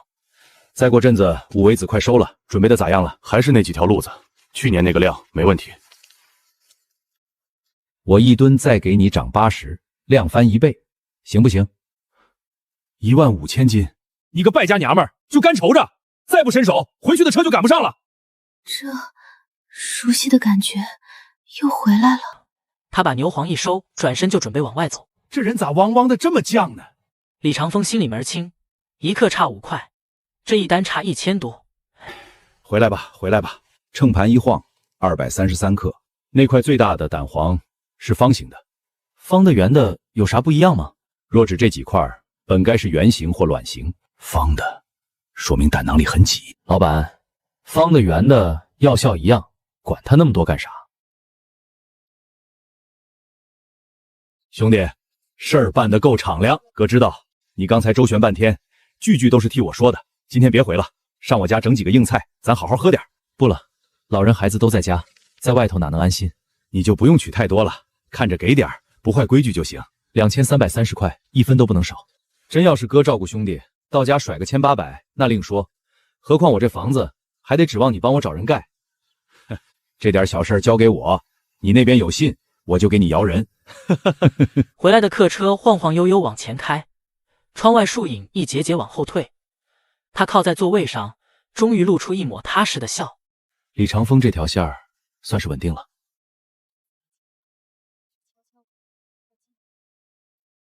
老儿子，检查的咋样？妈，都挺好的，你就等着哄孙女儿吧。孙女儿？季兰凤乐坏了，小钱多却只惦记车上那只三角兜。他先掏出一本存折，看也不看就甩到一边，又拽出一双布鞋，也随手甩开，根本不稀罕。直到摸出一袋塔糖，这才眉开眼笑。他抱着塔糖，蹦蹦跳跳的就往屋里冲。四叔，二大爷，我把牛黄卖了点儿，打算今年起个房子。我那院宽绰，局势够用，要不你把我那2间扒了，你上那儿盖去吧。四叔，那盖房子的时候你俩上哪儿住去啊？把你二大爷那西屋收拾收拾，咋还不对付几个月？老四，你那几间还挺板正的，留着吧。要扒我那几间，那你上哪儿住去？我一个老五保户，敬老院、林场哪儿还不能住？他胸口发闷，鼻子一酸，脸上却还在硬撑。二大爷，真舍得呀！留他干啥？等我死了，你还能上那儿住去咋的？不是早晚得倒？房子是在这个房产附起吗？不是，是另一个。那个房子也是你的名吗？不是，是我二大爷的。那也不行啊。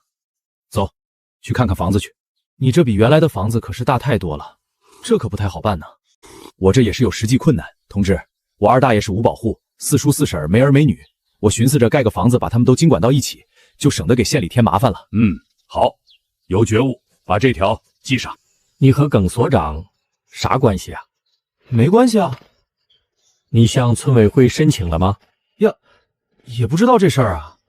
耿叔就说让我在家等着就行了。正好到饭点了，两位同志上家去，吃完了再走。不用了，待会儿我们正好从村委会路过，帮你补一个得了，也不麻烦。耿所长不是让你在家等着吗？李叔，这么办合规程吗？你懂多少规程？再学几年吧。这事儿就算妥了吧？那咱们抽空就开始扒房子吧。还不行，手续得走到县土地局才行。快慢可全在老耿头。这是咋了？多大个事儿，像他妈你爹咽气儿了似的。我早说不行，人家大城市姑娘哪可能扑奔咱这穷地方来？爸妈，你俩先消消气儿，我和老弟唠唠。没戏了，你也是念了10几年大书的人，咋这么想不开呢？姐夫，那我这几年不是白等了吗？你换个思路，咱就当他是个陪练，你就当是练手了。昨天我和你姐看了一眼，人家四凤子也没像你说的那样，我看跟你姐比也都没差到哪儿去。姐夫，他和秦莹那可没法比，你费劲巴力去够人家，就算到手了，人家真能把你当回事吗？可四凤子对你的心思，我昨天可是全看出来了。他也太厉害了，小时候我都让他骑着揍过，这回他得让你骑，还得乐乐呵呵的。姐夫，你说这啥呀？我不懂。董树果被逗得耳根通红，整个人都乱了，那股钻死胡同的闷气到这会儿总算被拽出来了。你汪汪的到底去不去？跑腿的事儿还得你爹去干，都汪汪20多岁的人了，还想让我给你当小伙使唤？咱爸让你干啥去？让我去找耿叔，耿叔来家吃饭。老头子说的有道理，这活儿可不就得年轻人干吗？走，我跟你去。一桌子人边喝边唠，耿所长时不时就往董树果身上溜2眼。今天上午把宅基地丈量完了，态度咋样啊？耿叔，有了你的话，那态度能不好吗？没啥，都是正常工作。明天正好我去县里开会，我把材料带上，直接找局长给你办利索喽得了，省得你和你老丈人老是惦记着。耿叔，那可是太谢谢你了，来，我敬你一杯。干了3、4年了，像你这样想着办手续的可真是不多。钱一文心里一动，暗暗好笑，这点意识都没有，我那几10年不是白活了吗？啊，没事儿，还能让他喝多吗？快进屋。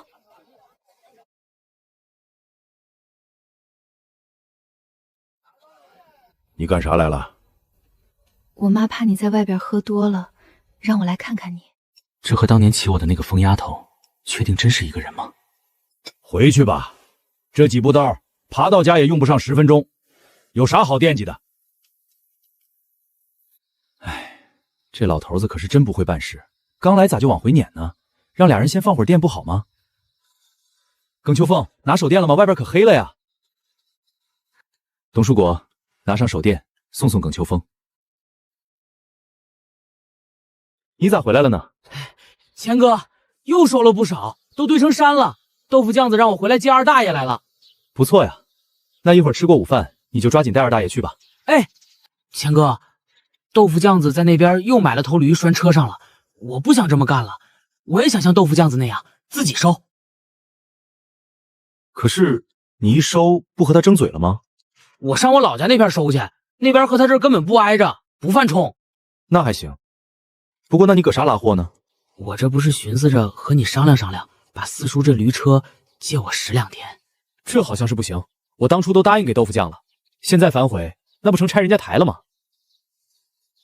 你别着急，你这只是心头一想，还不知道你老家那边啥情况。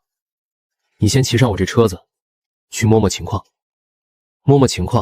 然后咱们再想办法。要是打了广告真能收上来，就先用我老丈人这骡子车拉几趟。后续要是真行了，我借你点钱，你也拴辆车。真的？那我现在就走。着啥急，活老病嘎子了似的。你不吃饭，我二大爷还得吃呢。钱哥，我觉得你让豆腐酱子这么收，不是个曲子。咋了？啥都没个数，还把这二大爷一个死身子。主要的是时间一长，哪有一点不差的？你多了他少了的，我怕到时候一闹扯起来，你和豆腐盒子连交情都没了。行，就按你说的来吧，我定个价，你们俩都按这个价交。可有一样，分等的时候要是差事儿了，我可不容。周转的钱还是得钱哥给出。没问题，今天你跟哥说了这么多，哥得谢谢你。以后哥有啥想不到的，你看出来了就早点给哥提个醒。哥，还有个事儿，五味子马上就要开始采收了，你宣传的时候把这事儿也顺带捎上。过2天我给你报价。钱一文，你老丈人来电了，说你的宅基地批下来了，让你上他家去拿批复文件。左邻右舍有听着的，去他家告诉一声。老弟，这是2建的肖队长，都是好哥们儿，有啥想法你就直接和他说就行。钱一文把图纸摊开，朝肖队长轻轻推了过去。你家多少人呢？盖这么大的房子？人倒不多，但家数多。照你这么说，那是得3开门，这可就是大6间了。再沉上地基，包工包料的话，还不得1万大多？现在钢筋在黑市上买，得2000多一吨。那今年能完工吗？有点紧，得马上动手了。肖队长，眼下我手里这1800，你先拿上，就当人工费了。以后材料进场，到一批我结一批，完工后一起算人工费。干了这么多年包帮头子，我还是头一回先拿到人工费。老肖，你还怕人家不给你料钱咋的？别看小兄弟狗大年纪，可腰却有老牛那么粗。你的兄弟那就是我的兄弟，我哪能信不着呢？二大爷，起这么早啊？哎，你这大早晨的咋还喝上酒了呢？二大爷，舍不得了，有啥舍不得的？旧的不去，新的不来，这房木能不能有点用性？二大爷，咱盖的是楼座子，平顶钢筋水泥的，用不着木头。那柱脚总能用上吧？这些房木都是你爸当会计的时候，我俩从东风林场拉回来的。二大爷，我老丈人一会儿来，我让他把照相馆的人也带来了，一会儿咱们坐这房子前边一块捏个影。好，留个念想。也不知道这山丁科子能不能给我留下来。二大爷，你要留下，那就说啥都得留下。留下最好，不然啥都没有了。你姐回来该认不得门了。我给你找人看的时辰11点15分，现在动工正好。好，二大爷，开工大吉！二舅妈，你这脚脖子还没好，你咋还来了呢？钱小子，家里小鸡儿少，就给你攒出这几个来，明天再看看，挤出几个来我就给你拿几个。二舅妈，你自个儿留着吃吧。这时候不伸把手，还啥时候能显着你二舅妈？我还寻思让二狗子也回来呢，给你跑跑路啥的。二舅妈，春生他在外边不也跟帮我一样吗？倒是。英子，给你二舅妈找点活干。二舅妈，你这腿脚不好，就坐边上歇着吧。那可不行，帮工，正眼瞅着还来干啥？爸，你说他那几大汽车的黄旗咋收上来的？也没看着有多少人上他那儿去呀。豆腐酱子豆腐都不做了，不是天天在外边跑着给他收药材吗？那小毛驴子车能装多少？2背篦子就装满了。你说他能不能是掺的羊蹄叶根子多呢？那玩意儿掺多了，还不得一下子被人看出来？那就奇了怪了。你就让他得瑟吧，作大劲儿了，不是啥好事儿。爸，你干啥去？上老钱家。你上他家干啥去？有那酒你喝他不行啊？一人做事万人看，我是大队书记，花大面总得过得去，不能让人挑出毛病来。话说的堂皇，人却已经揣着别的心思上路了。于德水，哥，干啥呀？明天你起点早，带上干粮，找俩知根知底的人，给我整几百斤羊脊叶根子回来。